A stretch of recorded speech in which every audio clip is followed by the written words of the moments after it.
Welcome to Think Big with Dan and Qasim. Join hosts Dan Melnick and Qasim Masood as they explore big ideas, limitless possibilities, and engage with visionaries, entrepreneurs, and thought leaders who dare to dream big, get inspired, motivated, and find practical tips for personal growth. Think big, dream bigger, and ignite your potential.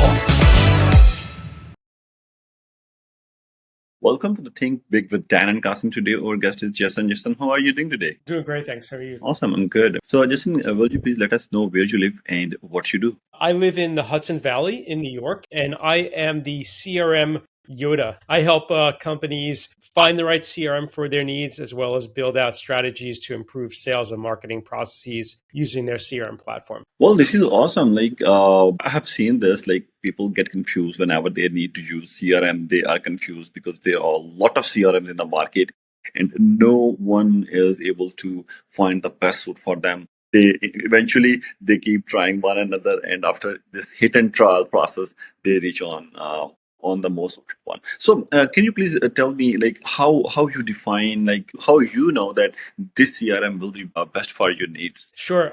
So we have actually a research guide. So I'll share it at the end of the show. Afterthelead.com is where you can find it. But the research guide isn't a specific guide to any one platform. Really, what it's doing is helping you understand what to look for as you explore the world. As you mentioned, there's thousands of CRMs out there. So a few quick tips. The first thing is you want to understand who in the team is going to be using the CRM. Is it the marketing team, the sales team? Is it both? Is it managers? Is it the owner of the business? Is it operations? Understanding who's going to use the system is going to help you figure out what tools and functionality they need. The other thing you need to also consider is the growth. Many companies look at a CRM. This is what we need today. We need to manage our leads today. We need to build a funnel to nurture people today. They don't think about the future. And so what happens is that sometimes they buy a CRM that's going to fit their needs for the next 6 to 12 months. But then what happens is a year later, they outgrow that CRM because it doesn't offer more advanced functionality. And now they have new needs and new goals. And now they have to switch to another platform, which is a real big headache and sometimes can be costly. So we always want to look at least a few years into the future of what we might need the CRM to do. The other thing you also want to think about is the flexibility of the CRM. Is it customizable? Is it going to be allowing you to modify the CRM to your business needs and the way that you work? And another piece, this is the last one, and the others are all in the guide, but is what type of integration does it offer? Most businesses already use some type of technology, whether it be for booking appointments, for invoicing, for project management, etc. So you want to make sure that your CRM can integrate. And what is that cost going to be to integrate? And how long is it going to take that integration to happen? And is it something that you're going to have to hire somebody for? Is it something that the CRM company is going to do for you? So you really want to make sure that you have that all figured out before you make a decision. That's awesome. In fact, I have seen many companies where they are using multiple CRMs at the same time in one organization. Yeah, so crazy. It's absolutely insane. Yes, yeah. I've seen that too. Yeah, exactly. Because there's a finance team. Finance team is using a separate thing. Lead generation and lead management team is using different, and technology and the owners are different things. So yeah, that's awesome. That's pretty interesting. So I believe in this case, I will consider myself as well, that I never know that this can be a niche as well. This is a gap in the market. I have seen this gap. So because I have experience, so I can talk about it. So what inspired you to select this, to choose this niche? Because again, this is a big problem, and I never know that there is someone who can guide companies on it and can help them out for the years. They can devise the plan for the years. So how you jumped into this niche? Qasim, I would say the answer, is almost like you just led the horse to water, because it's something that I love to talk about. And so the answer is that before I got into the world of CRM, we were doing a lot of work on the marketing side when I owned a different business. I used to have an agency. And so the one thing that a lot of companies do, whether they're spending $1,000 a month or $100,000 a month, they spend money to grow their business on marketing, going to trade shows, doing all different things. The majority of businesses that do that are not tracking what happens after they get the lead. So what happens is that they think that it worked. They think that the trade show worked. They think that their Google ad campaign worked because all these people filled out a form or handed in them their business card right at a trade show. You and I both know that a lot of those quote unquote leads are not even qualified. And it usually turns out that they're unqualified. And now you've spent a lot of money generating bad quality leads. And so the reason I got into the world of CRM is to help bridge the gap between what the marketing team is doing to generate leads with what the sales team is doing to qualify those leads and turn them in from what we call an MQL, which is a marketing qualified lead, to a sales qualified lead, right? That means that somebody spoke to this person or to this company and qualified them to say, yes, this is somebody that needs our help and we can help them. They have the budget, they have all the check boxes are there. And that's why I got into this business, specifically in the niche of CRM, because it's the one place you can bridge the gap between understanding what happens after a lead comes into your world and is it making you money or is it losing you money? That completely makes sense. So I believe, because I wasn't aware of it, so I assume there must be a lot of people in the industry who still don't know. I'm in the industry and I never know that there is someone who can help someone out in this regard. So I believe because of this problem, this can be an educational or awareness matter as well. So are you doing something for spreading the awareness and education about this sector? Because I don't think so that people are doing a lot of goal on it, that which a CRM will be suited for me. So I'm not sure how its awareness may work. So are you working on it? Yeah, I am. So I've written a lot of articles which are on the website. I've been on over 50 podcasts talking about this very thing in different levels of detail. So I do a lot of speaking about this as well. There's a lot of free downloads on the website too, where we have lead books about how to nurture your leads, how to use different functions like lead scoring in a CRM. And so what we find is that there's a lot of content. Like HubSpot is probably the king of developing content in the CRM space. And I'm not saying they have good content. I'm not saying they have bad content. But the issue is that even if the content is good, it's understanding, how do I apply that to my business? How do I take what I've learned? So it's the same thing, for example, if I read a manual, a book, or even watched a YouTube video, how to take apart my engine in my car, right? It's one thing watching it and understanding how to do it. It's another thing to actually physically do it and then it actually work, right? That I could take apart that car engine and rebuild it if I've never done it before. I think we could safely assume the car probably wouldn't start. I'm a very handy person, but that is a skill on its own, right? So you have mechanics that have been trained for years, right, and taught in school on actually how to do that, right? And they have all these hours and experience of knowing what could go wrong and how to fix something when it goes wrong. Most people don't have that experience when it comes to CRM. So they're watching videos and they're trying to figure it out as they go. And I think the other mistake they're making is that they are playing around with tools without having a clear strategy. So they're building workflows, they're building landing pages, they're doing all these things because you're just clicking and dragging, but it doesn't tie into an overall arching strategy that they have for the business. Exactly, this completely makes sense. So for the sake of education, are you posting this sort of content on your social media and on other platforms? Yeah, absolutely. I mean, so we have a lot of videos on YouTube. There's a lot of content. I'm mostly focused on LinkedIn. That's, we're a B2B business. So that's where I spend a lot of my time and the company spends a lot of time. So yes, there's a lot of content there to find. Yeah, I believe LinkedIn is one of the most serious platform in this regard. Awesome. So I'm not sure even if you have any competitors, but if you have any competitors, what are your differentiators? Of course we have competitors, right? Everybody has a competitor. So I'd like to think we don't, but I'd be living a lie if that was the case. So our differentiators are a few things. So number one, I have a marketing background. I'm the owner of the business. I'm involved in all these projects. We're a small team of 6. So even though we have teams doing things, I'm involved to help with the strategy to understand what those goals are. It's not just somebody that's either onshore or offshore that's being said, okay, do this and follow like a cookie cutter, template. We don't approach that. So that's a huge difference. The second thing is that we are not just building out a CRM and saying,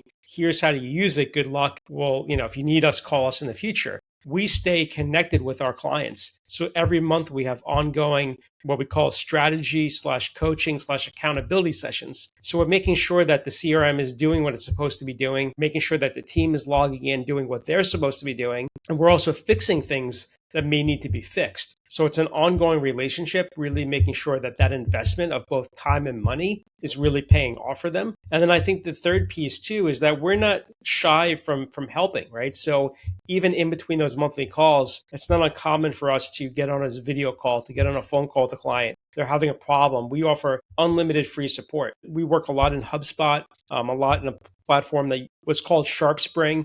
If you Google it, you'll see it's now owned by Constant Contact. They bought it a few years ago. So there's a couple of platforms we work in that makes us expert and very proficient in those. And I'd say those are our biggest differentiators in that we're just not tech people, we're business people, and we're marketers as well. This completely makes sense. In fact, in my last podcast, I was discussing with my guest, I was discussing about this thing, selling versus helping. And helping is a complete different strategy. This is not that much Q2, Q4 based, or you can say obsessed of strategy. So this is for more for the long term. In this case, obviously, your long-term clients, and they must have much trust on you. That completely makes sense. So on the other hand, while you are serving in the industry, and I'm not sure if you are serving the early startups as well or not, like just to understand who are your ideal clients, and are you serving the early stage startups as well, or you are just working with the completely organized and established companies? Mostly the established companies. So the challenge with the early startups is they're figuring things out. And so, we're not the type of business that's going to help you figure that out. Like we could evaluate your current sales process, your current way of doing things, and make suggestions on how to improve that, to make things more efficient. So for us, an ideal client has generally been in business for at least a few years at a minimum. They're usually, at a $2-3 million a year revenue up to, 75 million, 100 million in revenue. They generally have a sales team of, 2 to 20, 2 to 30 people. So we're not dealing with Fortune, 100s or even Fortune 1000s.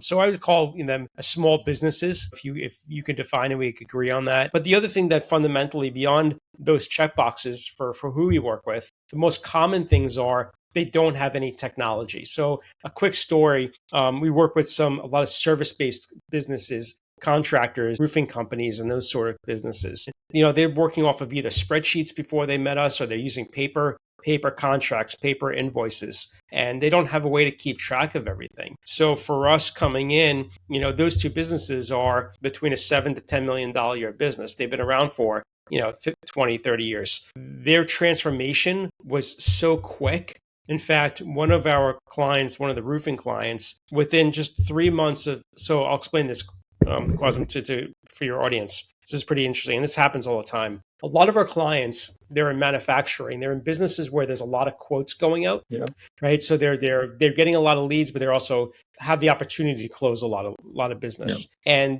they're usually small sales teams, usually like under 5 people, maybe under 10 people. They don't have time to follow up with everything. So they'll follow up usually for like 5 to 6, maybe 7 weeks. And then if the person doesn't say yes, they move on to the next lead. Exactly. And they never look back, right? Because they don't have the time and the bandwidth, because there's so much coming through in volume. So for this roofing company, we put together a very simple automated email sequence that comes from the salesperson's email address. So it looks like it came from Outlook. And it basically simply says, and it's all time-based. So it might say, we came to your home at 123 Front Street 3 months ago to do a quote. Did you hire anybody yet for your roof? We'd love to help you if you haven't hired anybody. If you did hire somebody, please let us know, and let us know the reason we didn't get the job. And that sequence, running for less than 6 months, closed almost $500,000 in business for them without the salespeople even touching anything. And it also provided feedback to let them know, okay, this person said they've already hired somebody. This is why they didn't hire them, right? I hired a friend. The price was too high, whatever the reason, right? There's different, reasons you can pick from. So it's like a 1-question survey, which they didn't even think anybody was going to use, but people are using that. So in a very short time, and they've only been a client for about 14, we've been able to completely transform the way they operate and the way the sales team operates to make them so much more efficient than they ever thought they could be. Oh, that's awesome. That's a good case study. In fact, in this case, they are getting a lot of things in result. Like they are the most expensive thing, or you can say the most important thing is the analytics, where they are getting the information why they were not able to win any job. So yeah, that's awesome. That's smart, pretty smart. Awesome. So Jason, let us know a little bit about your challenges, because every entrepreneur faces challenges, and many businesses just shut down and burn out because of the challenges, because every day there are new challenges. So can you share one challenge with us that you have ever faced that is interesting to share? And if you can let us know how you were able to address it, this will be a plus. Sure. So this would be, just so I'm clear, a challenge for our business or a challenge for our client? Challenge for your business. Challenge for our business. Yeah. So let's see. That's a good one. There's a few I can think of, but I'm going to go to one that we had to solve more than a few years back, probably about 5 years ago. And so when I started my business, I was a skillpreneur, right? So you know what that means. The audience, I'm sure, does too. I had a skill and I said, okay, I'm going to try to build a business around my skill. I didn't go to business school. I didn't know about being a salesperson, right? Running a business. And so I started working with a family friend that was an accountant, had that accountant for a number of years. And I always knew they were doing okay, but I didn't think they were like amazing. And I interviewed at least a half a dozen other accountants, as the years went on, saying, what would you do differently than Steve, right?